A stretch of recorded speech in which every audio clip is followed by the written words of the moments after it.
यांना एनजीओ आहे. समजा तुमच्या भावाने गावाकडं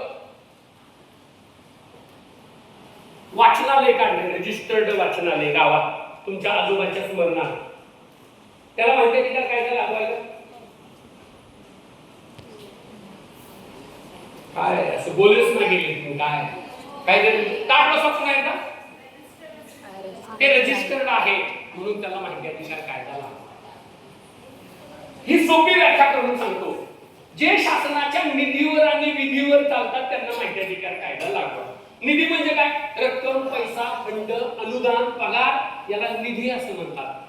आणि विधी म्हणजे नियम, घटना, नोंदणी, कायदा याला विधी असं म्हणतात. तुम्हाला काय लागू आहे? तुम्ही काय घेता शासनाचं? निधी का विधी? विधी. निधी घेता तुम्ही म्हणजे पगार घेतला आपण. विधी लागू आहे का